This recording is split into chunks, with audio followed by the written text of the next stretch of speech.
If your feelings are taking you down a path where you know that you logically don't want to go and you don't know how to make the hard choices to get you on the right path, this episode and this podcast is for you. So keep watching because we're starting up right now.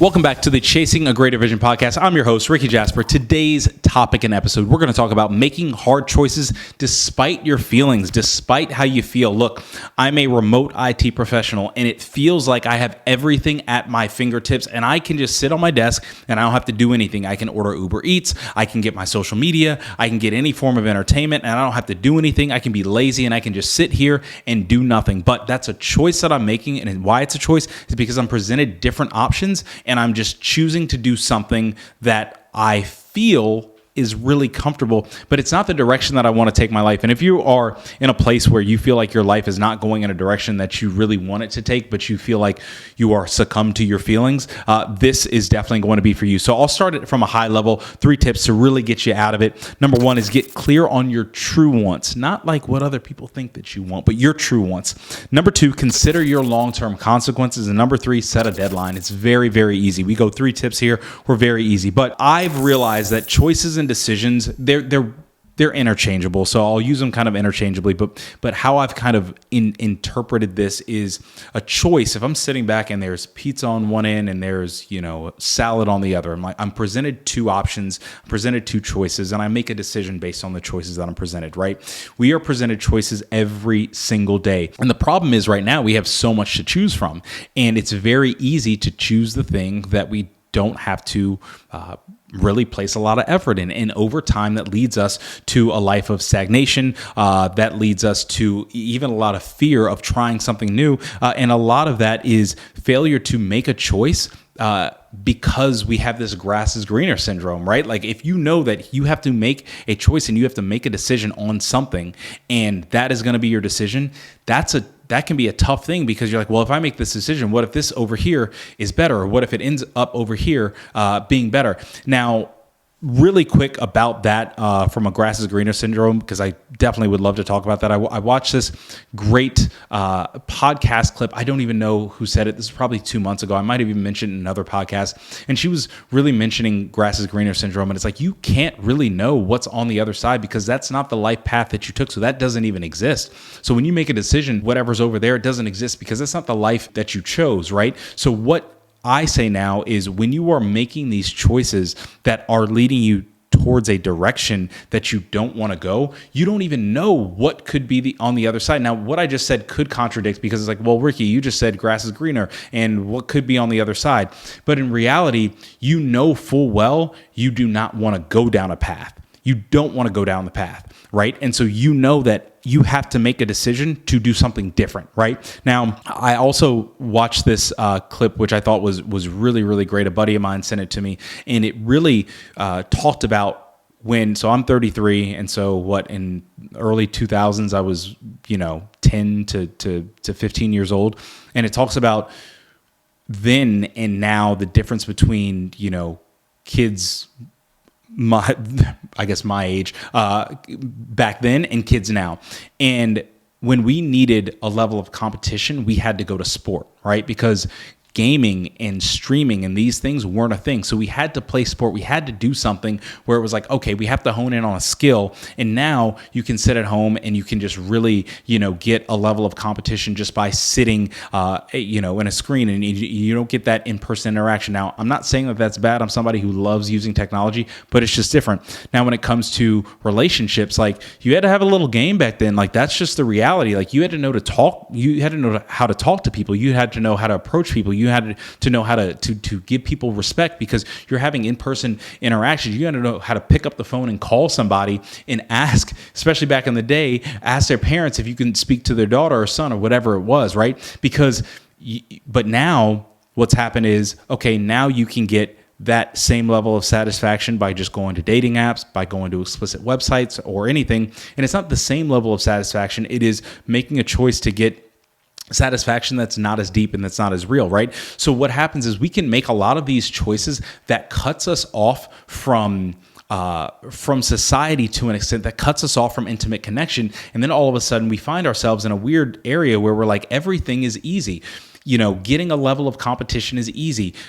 Getting, sexually stimulated is easy. And then when it comes to these real connections and the real face-to-face interactions and working really hard and actually putting forth a lot of effort, that becomes so hard because over time we've just consistently not put in effort. We've just done what's easy. So I took the long way to get around that to say that's why making hard choices despite how you feel is so important. Number one, you want to get clear on what you truly want. So story about me, my brother and I competed in high rocks for 3 times, right? And so the last time we competed was November of 2023. So it was November of last year. This year had a big year coming up, had my bachelor party, had a friend's bachelor party, just had my wedding, going to my buddy's wedding. My wife's sister has a wedding at the end of this year. Doing high rocks just isn't in the cards this year. There's too many things that are on my plate. And there was a point at the beginning of the year where I was like, no, I want to do one. And I was so hell-bent on it that it also stressed me out. And so I had to step back and say, hey, what do I truly want to do? And the hard choice that I had to make was I got to look myself in the mirror and be like, I don't want to do a high rocks this year. I don't want to. I want to do other things. I want to really focus on my podcast. I want to really focus on my performance coaching. I want to focus on being a better husband and hopefully a father down the road. Like these are the things that I want to I want to focus on traveling. And when I'm traveling, not have this stress and pressure, have to be training so hard and eating so right. So when I get back, I'm like back into, I don't miss a beat when it comes to high rocks training. So when I say focus on what you truly want and get clear on what you truly want, it's what you want when your ego's out of it, what you want if you're not worried about what other people think. And when you do that, that is going to guide your decisions based on the choices that you have. And sometimes those are going to be hard. Making that decision to be like, no, I'm not going to do this because I want to do this, this, and this. That was a hard decision. Now I'm super excited about it because I'm like, oh, now I get to go into all of these things that I wanted to do freely. And I'm so excited to do that. So that's why I say, get clear on what you truly want. Number 2, consider the long-term consequences. Right now I'm training for my second half marathon and I've just been running a bunch of miles. When you see this, I'm over 500 miles ran for the year. My goal is 1,000. I think I'm going to blow that out of the water just drastically, right? But I realized that, okay, for my first half marathon, I did pretty good. I started off, everything was cool. At the end, I was like, okay, cool. I did pretty good, like, 8:30 pace. And I was like, I felt pretty good. Now, what I want to come into this one is a lot different. I want to come in a lot leaner. I want to feel a lot better. It's going to be in August in Fort Worth, Texas. Well, I checked the weather. The starting temperature is 77 degrees, and it starts at 7 a.m. So by, I think, 8 a.m., it's already going to be like 82. And so that plus humidity, it's going to be a whole lot hotter because that last one, it started at like 60 degrees, right? So I know that I have to train a lot harder. I have to make better food choices earlier so I can lean out a little bit more. So on the day of, I'm not carrying a bunch of extra weight on. And I have to make those choices because what I'm doing is I'm choosing for tomorrow. I'm considering the long-term consequences of not making the right choice. I'm considering, hey, if I'm at the start line and I'm not feeling my best and I know I didn't train as hard, so that's going to run through my head, and it's hot and I'm already kind of tired because it's hot, and then I start off too hot, then all of a sudden how am I going to feel in the middle of the race? It's not just going to be, I'm going to feel tired. I'm going to feel disappointed. I'm going to feel like the last few months was just a waste, like I just didn't work hard enough, and deep down I'm going to know that because I'm going to know I didn't make the hard choice to do the right thing. Now, the reason why I use choice instead of decision is because I see choice as a consistent and daily thing. Right now, it's June right now. So when I am training for this half marathon and I'm working on my diet, I could sit back and say, well, you know what, I'm going to have a brownie tonight because the half marathon is in 10 weeks. Or I could sit back and say, you know what, the future consequence is if I keep, maybe this brownie won't throw off my diet like crazy, but maybe what it does is open the door for a habit for next week to think it's not so bad, and the week after that, and then by week 7, when I have 3 weeks left, I might be like, I'm still doing this, and it opens the door for a habit. So when I say consider the long-term consequences, whatever you do in the moment, it might not be the biggest deal. But look at, hey, if I continue making this choice to do something that just satisfies my feelings instead of what I want, what can this lead to? And if it can lead to something that is not towards your ultimate goal, it's not towards who you want to be, how you want to show up, then that's where you have to audit your choices. And it's being very conscious, and it's looking at your choices and saying, no, I am going to do this because this is good for me, and I'm not going to do this because this isn't directing me where I want to go. Not saying that it's bad, but it's just not directing me where I want to go. Me not doing high rocks and saying no to that doesn't mean that it's bad. I think it's great. I'm gonna be back in it, probably next year. It's not that it's bad. It's just I'm saying no for right now because there's something else that's more important. So think of your long-term consequences. And number 3 and last thing is set a deadline. I think that this is so important. I realize I think that this isn't so important when I hit like 0.2 or 3, and I probably because I set up the podcast like that. But when you're setting a deadline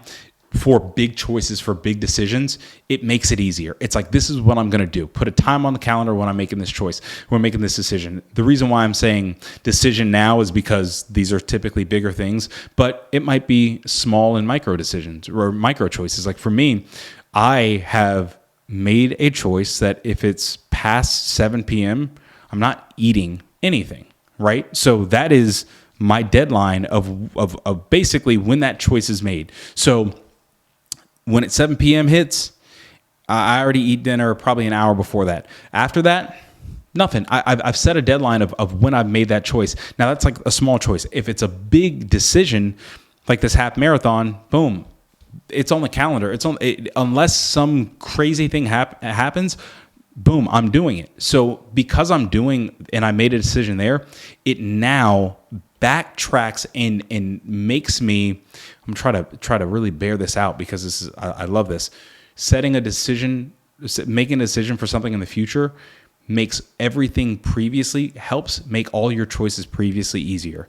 It helps make my food choices easier. It helps make my workout choices easier. It helps make all these things easier because I've made a big decision. When we planned on moving to Texas, it made everything financially easier because it's like all systems are go in where we're putting our finances to. Now, boom, when we made paychecks and stuff like that, it's like, okay, cool, boom, it's going to the house fund, right? When you make a big decision, it really, and you set a deadline for that, it makes your choices so much easier. So don't be afraid to make a decision. I just got married, and the one thing that I've seen, and I won't be critical in a bad way of this, but I've seen it because I've seen it in me, is being scared to commit. And I think it's because it's a decision. It's like, wow, I've done this thing and there's no I'm not giving myself an out, right? And that is it's a scary thing at the beginning, but once you've made the decision, it makes everything easier because boom, I made that decision before Carly and I even moved to Texas.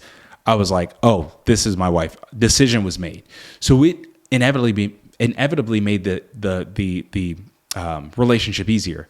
Now we're married and people are like, oh, how is it? I'm like, it's even easier because I'm like, it makes all of our choices and everything that we had wanted to do, now it makes it more real. And now it's like, okay, cool, now we're really doing this, right? So don't be afraid to set a deadline. Don't be afraid to make a decision. When you make a decision, it's going to impact all your choices and make your choices easier.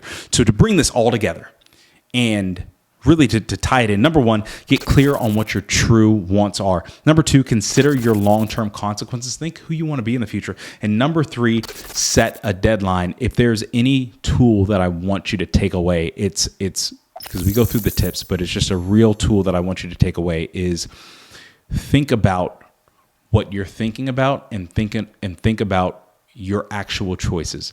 More often than not, we sit back and we say, oh, I don't have any choices. I'm a victim of circumstance without actually looking at all that we have control over.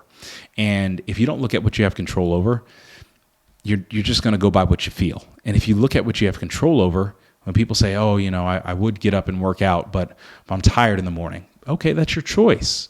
I get up and I work out. I'm tired too sometimes.